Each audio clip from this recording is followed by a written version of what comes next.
Hey friends, it's Melanie of Art Studio 320. This week's project is 2 end tables my neighbor brought over. She would like me to repair the unauthorized artwork that appears on the top. They are some serious scratches, and I'm going to show you how to fix that. Stick around.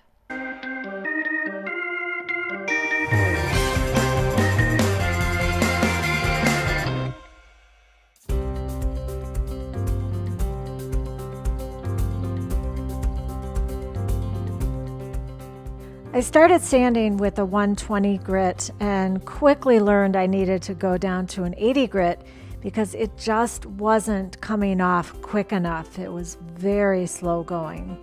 Those scratches were very deep.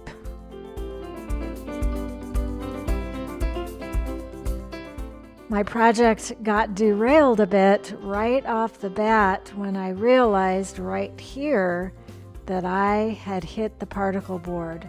That veneer was not that thick, and the particle board meant I wasn't going to be able to stain the top. I was going to have to put wood filler on, and then I was going to have to sand it and paint it.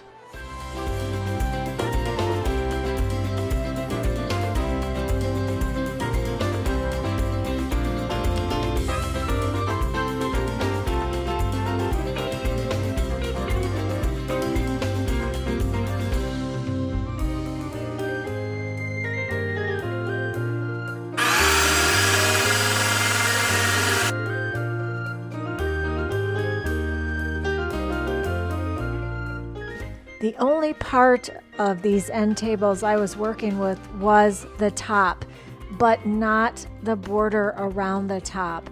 That border was just raised enough that it was going to give me a little trouble when I was sanding, and I did hit it a bit, so I was going to have to stain that, but I certainly didn't want to get paint on it on top of it.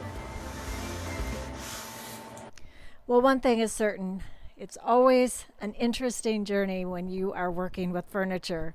I showed you the big deep scratches on the tops of these 2 end tables.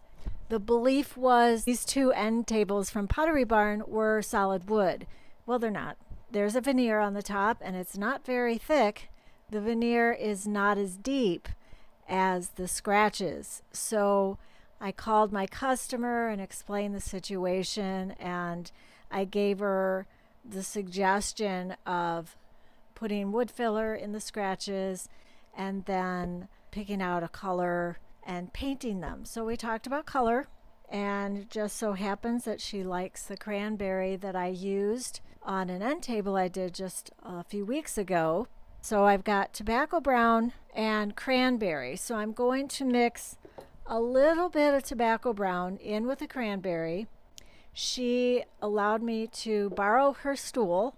It goes with the theme of her bedroom, which is red, white, and blue.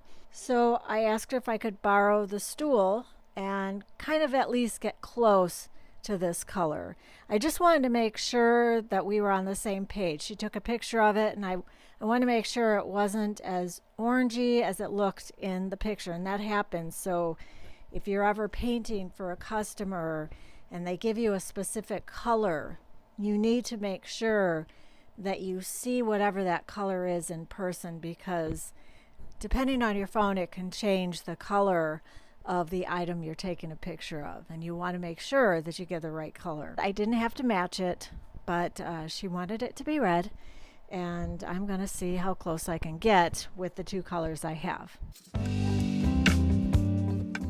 Whenever you're mixing paint, the number one thing you need to remember is start out with a small amount. Don't try and mix tons of paint all at once, or you will never get to the color that you want. It's just too difficult. Do it first in small amounts so you can get the ratio in your head a bit, and you just have to keep going slowly and testing. Here I got pretty close. It's still a little bit pinkish, so I added a little bit more of the tobacco brown to get it a little bit more of a tint of orange. Not a lot, but I was never going to get exact At least I don't think I could have gotten exact because I have no idea what colors they used to get the red on that stool. But I can get close almost every time. Now you may be wondering, Melanie, why are you using a meat tray to put your paint in for your roller? And all I have to say is, I guess I prefer it. I have a lot of them because I used to save them for school all the time, and it's a small project. If I was painting a wall, I would use a paint tray. This is a finishing pad that I'm using to smooth out the paint. If you don't own any finishing pads, I highly recommend them. There is a link below in the description box. One layer of paint will show you spots that you couldn't see. There's one, there's one. They're not big, but they're showing up. Now's a good time to put some more wood filler on.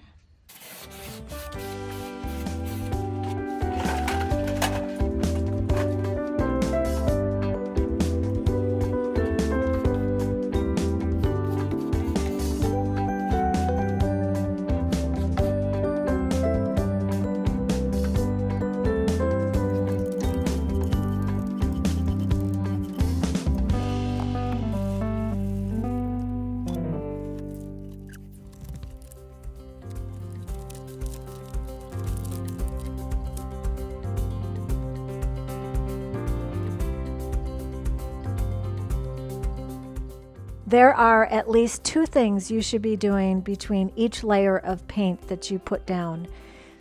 Number one, you should be using a finishing pad to smooth out the paint between layers, and then you should also be wiping it down with a tack cloth so you get any of those crumbs off before you put on a second layer of paint. This is a pencil sander. This will get into very tiny areas without wrecking anything around it. That is something you can find in the description box below as well.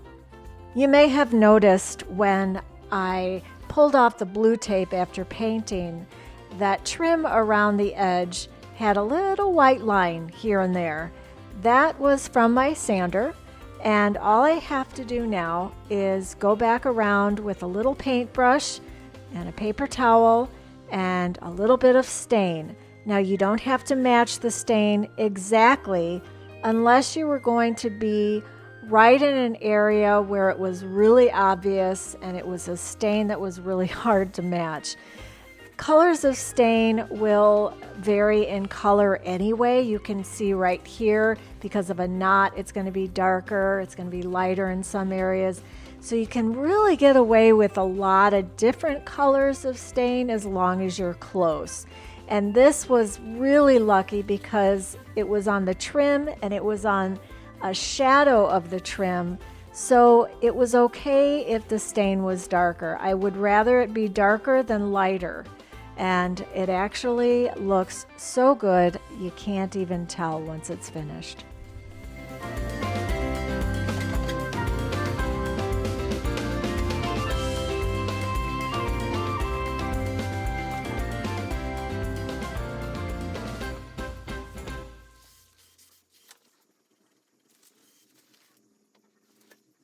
In the corners of one of the end tables, I've sanded it back now.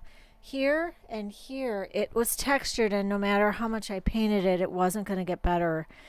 So what I decided to do was take 220 sandpaper, sand it back, and now I'm going to roll these areas and let that dry. And then probably roll it twice over here because I've gone down to the wood filler here. And then I will put a coat over the whole thing once I feel like this is somewhat covered or mostly covered. That way it will be one even layer when I'm finished, I hope.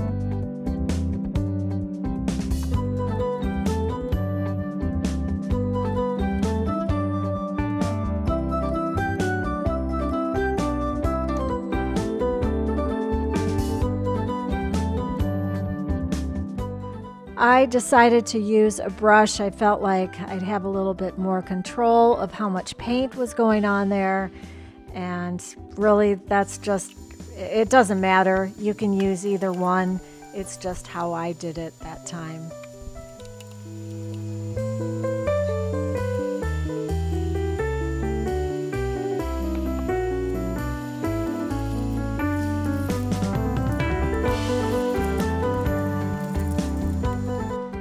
I have a little bit of texture on the top, so I'm going to take a 220, which is a little bit more gritty than the finishing pads, and really smooth it out nicely, and then buff it with a microfiber cloth, and then finish with a clear wax by Dixie Belle.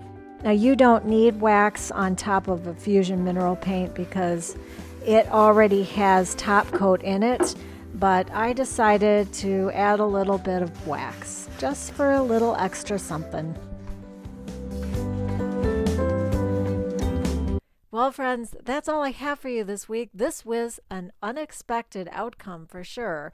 I thought I was going to be matching stains, and instead I was picking out paint colors and making sure that the surface was smooth, and that was actually a challenge. This wood was distressed, and I wanted a nice smooth finish, and I kind of got derailed when I realized that there was a veneer here instead of a solid wood, and that the scratches were deeper than the veneer. So in that case, you got to turn to paint, because you can't put wood filler in and then put stain on it and expect not to see it, especially with deep scratches like that. If you can sand it past the scratches, I would say go for it if you really love that wood grain. But if you can't, a great alternative is to paint. And you don't have to paint the whole thing. You can do just what I did, and you got a nice cool update to some end tables, and they look pretty good. One last thing I think you should be aware of is when you're painting with reds or greens, and sometimes even blues, they tend to be more transparent. They are very super pigmented, but they are also super transparent. And I don't know why that is, but I can tell you that is true in painting walls and painting furniture and painting on a canvas. You could prime it a color that's close to red, like brown, but you're still going to have that transparent look. It's still going to take you probably three coats. This was 4 coats. So it depends on the manufacturer, but I don't think there's a whole lot of difference. You just have to be aware. So if you have a big project and you're right on the verge of buying a second jar, buy the second jar if it's a red or a green. And like I said, there are some blues that do that too. Overall, it's mostly reds and greens. Something to be aware of. Thank you for being here. I hope you learned something. I hope this helps you in your next project. See you next time. You can do it.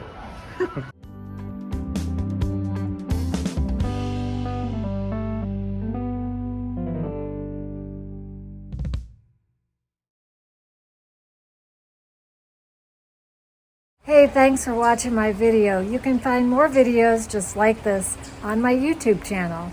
And don't forget to subscribe.